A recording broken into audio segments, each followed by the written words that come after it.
উনি আসলে কোনো ইমামও না বা মুয়াজ্জিনও না অথবা উনি আলেমও না, কিছু না।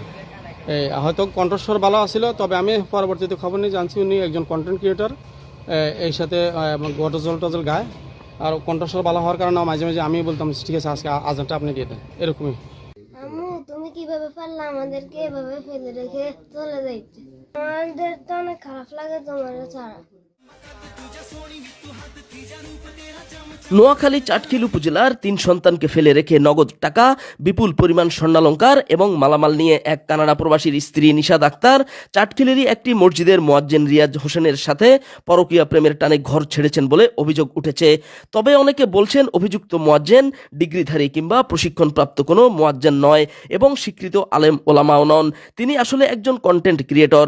কণ্ঠ ভালো হওয়ায় ইসলামী সঙ্গীত গেয়ে তিনি কন্টেন্ট তৈরি করতেন, তাই কণ্ঠ ভালো হওয়ার সুবাদে তাকে মাঝে মাঝে আজান দেওয়ার জন্য বলা হতো। তবে সোশ্যাল মিডিয়ায় ঢালাওভাবে যেভাবে মুয়াজ্জিন ইমাম এবং আলেম ওলামা ট্যাগ দিয়ে বিভিন্ন রং ছড়ানো হচ্ছে সেটা ঠিক নয়, কারণ অভিযুক্ত ব্যক্তি স্বীকৃত কোনো মুয়াজ্জিন কিংবা আলেম ওলামা নন, একজন কন্টেন্ট ক্রিয়েটর, এমনটাই বলছেন সকলে। উনি গভর্নমেন্ট গার্লস স্কুলের প্রধান শিক্ষক। আচ্ছা, আর আমি এখানে লোকাল পার্সন। তো এখানে যে পুকুরঘাট আছে না, পুকুরঘাটে এখানে মুসল্লিরা অনেকে গোসল করতে আসে। গোসল করতে আসলে এখানে ওই যে আমরা নিজেরাই কয়েকজন একসাথে একজনকে ইমামের দায়িত্ব দিয়ে একজন নামাজ পড়ায়। তো আমি বেশিরভাগ সময় আমি নিজে আজান দিই।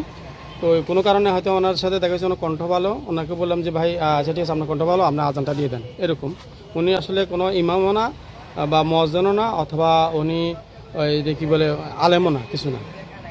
হয়তো কণ্ঠস্বর ভালো আছিল, তবে আমি পরবর্তীতে খবর নিয়ে জানছি উনি একজন কন্টেন্ট ক্রিয়েটর।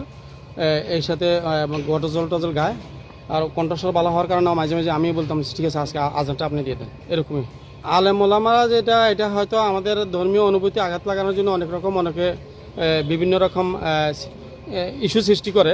আসলে উনি হাফেজও না, আলেমও না, ইমামও না, মুয়াজ্জিনও না। আমি তো গভর্নমেন্ট গার্লস স্কুলে আমি জোহরের নামাজটা এখানেই পড়ি। উনি নিজেও পড়ায়, উনি নিজেও মাঝে মধ্যে উনি নামাজ পড়ায়, মাঝে মধ্যে নামাজ পড়ায়। তখন উনি বিভিন্ন সময় গোসল করতে আসলে ভাই বলে যে একটু নামাজটা পড়ানোর জন্য। অ্যাকচুয়ালি উনি কোনো ইমামও না, মুয়াজ্জিনও না।